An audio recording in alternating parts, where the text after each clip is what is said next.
Hora del análisis ahora en torno a este tema en medio de la tensión que todavía persiste en esta nación de Medio Oriente. Para ello nos vamos a Chile, contactamos con Olga Ulianova, ella es historiadora, directora del Instituto de Estudios Avanzados de la Universidad de Santiago de Chile. La saludamos, interesante conocer su lectura sobre los hechos que se registran en Siria, una nación que es amenazada por Estados Unidos con ser intervenida militarmente.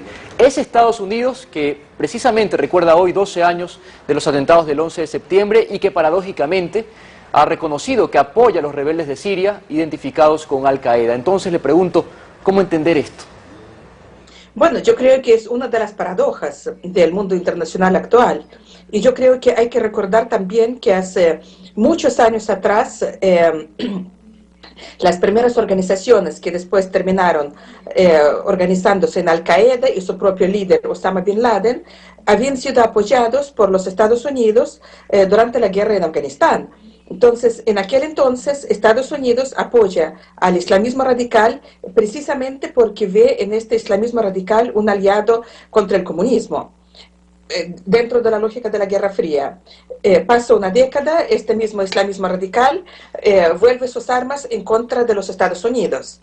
Pasa una década, después, un poquito más, después del atentado más terrible en la historia de los Estados Unidos, ¿sí? Y hoy día nuevamente el gobierno de Estados Unidos está apoyando a las fuerzas donde el núcleo duro está constituido precisamente por este islamismo radical que, bueno, hace una década atrás había golpeado a Estados Unidos. Bueno, parece que el hombre es el único animal que no aprende con sus propios errores.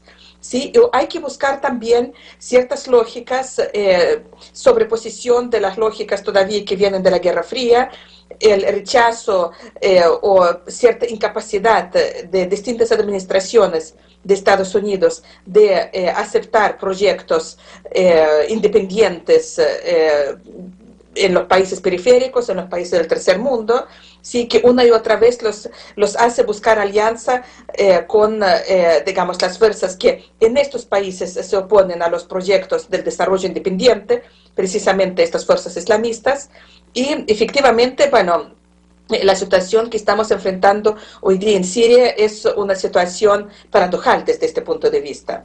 No podemos desaprovechar la oportunidad, profesora, de tenerla acá. Usted, que vive allí en Chile, debe entender muy bien lo que representa para un país ser desestabilizado por potencias extranjeras. Hoy estamos recordando justamente el golpe militar contra Salvador Allende y quisiéramos analogar estos dos episodios y que usted nos ayude a esto. Lo ocurrido hace 40 años en Chile y lo que pasa hoy en Siria, ¿existe algún punto en común? Bueno, yo creo que entre todos los procesos de la historia se puede encontrar puntos en común en la medida que el proceso histórico en sí mismo en nuestro planeta es uno solo. Las historias nacionales son, digamos, artefactos pedagógicos. Historia como proceso nos atiende a todos como humanidad. Y desde este punto de vista, yo diría que la primera lección que hoy día está sacando la sociedad chilena de aquello que ocurrió hace 40 años, tiene que ver precisamente con la incapacidad de la propia sociedad de, digamos, llegar a acuerdos que evitaran bueno, los desenlaces violentos.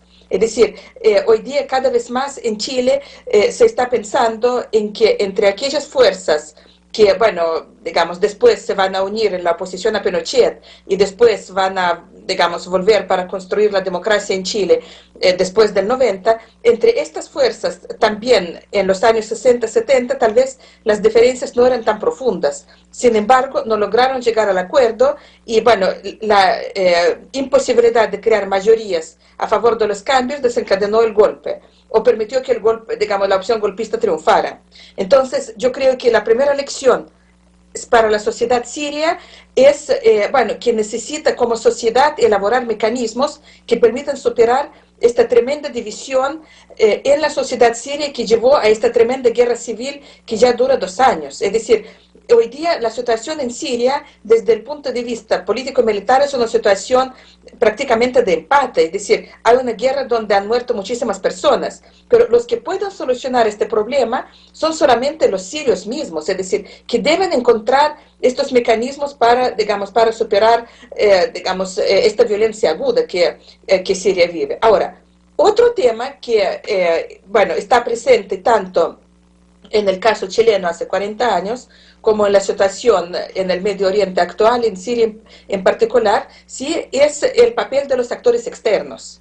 ¿Sí? Y yo creo que, bueno, hay cierta diferencia respecto, de todas maneras, digamos, del grado de intervención. En el caso de Chile fue el apoyo digamos, de la CIA, de la administración Nixon en aquel momento, en los marcos de la Guerra Fría, a la derecha chilena en... bueno, digamos, en su aspiración, en su, más bien, desesperación por tratar de parar un proceso revolucionario. Pero la responsabilidad principal, digamos, el actuar ha sido, y la responsabilidad, por lo tanto, es de los actores chilenos. El golpe en Chile no lo hicieron los norteamericanos, lo hicieron los militares y la derecha chilena, con apoyo de los norteamericanos. Pero la responsabilidad es de los actores locales, y ellos no se pueden librarse de esta responsabilidad. Aunque de repente les guste decir que no, que fueron los norteamericanos, que fue la CIA, en realidad tuvieron apoyo, pero actuaron ellos. Claro, lo que vemos hoy día en Siria es una situación, una especie de empate, ¿sí? Donde, digamos, la oposición al gobierno no puede, en una guerra civil que ya está durando 2 años, no puede triunfar y por lo tanto está llamando hoy día a una intervención militar abierta de los Estados Unidos y sus aliados, ¿sí? Es decir, el Medio Oriente es una región del mundo estratégicamente mucho más importante, bueno, para la desgracia de los pueblos que allá viven. Sí, recordemos, aquí en América Latina, nuestros hermanos mexicanos acuñaron la famosa frase, muy lejos de Dios, muy cerca de Estados Unidos. Bueno, el Medio Oriente está lejos geográficamente, pero muy importante desde el punto de vista de los intereses, especialmente, bueno, por todo el tema de petróleo. Sí. Entonces, lo que estamos presenciando hoy día en Siria es un escenario de la preparación de una intervención armada directa de Estados Unidos, ¿sí? Pero también estamos viviendo en otra época, ¿sí? Y, bueno, digamos, entre otras cosas, la comunicación hoy día es mucho más inmediata, lo que al mismo tiempo potencia mucho más a la sociedad civil global, ¿sí? Y lo que estamos viendo hoy día, que esta intención de la intervención militar abierta se ha encontrado con un rechazo absolutamente mayoritario, no solamente entre los países que pueden ser víctimas de la intervención, ¿sí? Sino que también en los propios países que quisieran intervenir. Y eso de una u otra manera obliga a los gobiernos de esos países de echarse para atrás.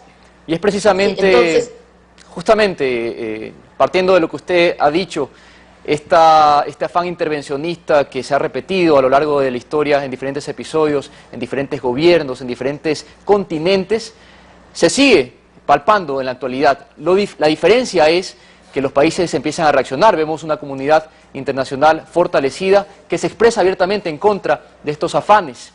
Es justamente lo que le quiero preguntar. ¿Qué pasa? Antes Estados Unidos no recibía estas negativas. Ahora vemos cómo la comunidad internacional y autoridades del mundo se expresan en contra del afán intervencionista. Entonces, ¿qué podemos analizar en cuanto al liderazgo de Estados Unidos? Esta potencia que en estos momentos vemos cómo recibe críticas desde todas las latitudes.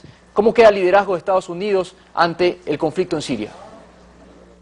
A ver, yo creo que es una situación compleja. En primer lugar, desde el punto de vista, digamos, técnico-militar, desde el punto de vista del poder duro, el llamado hard power, hoy día Estados Unidos no tiene contrapeso en el mundo.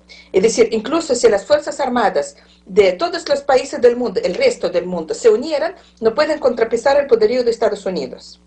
Pero hoy día este famoso hard power o el poder duro no es todo. Y Estados Unidos han fracasado en sus esfuerzos en Irak, es decir, bueno, abandonan el país destruido, ¿sí? No han logrado sus objetivos tampoco en Afganistán, están traspasando, digamos, las funciones de seguridad al gobierno, no porque la situación está normalizada, sino que no pueden hacer, digamos, nada más. ¿sí? Y digamos, lo que estamos viendo hoy día, que a nivel del poder blando, es decir, el poder que no tiene armas, que tiene la fuerza de convencimiento, fuerza moral, podríamos decir, la sociedad civil internacional hoy día se levanta en contra de esta propuesta de, ¿cómo se llama?, de una nueva intervención. Y lo que podemos apreciar que, bueno, es decir, después de las declaraciones tremendamente belicosas, Estados Unidos se están echando atrás.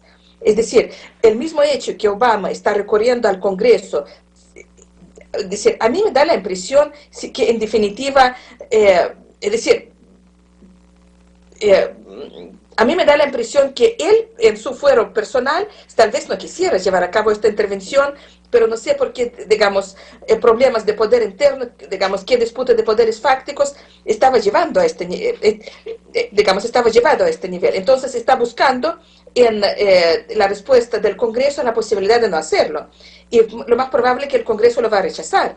Hubo rechazo del Congreso en los países, digamos, los mejores aliados de Estados Unidos, en Gran Bretaña. La opinión pública en toda Europa está en contra, la OTAN está en contra.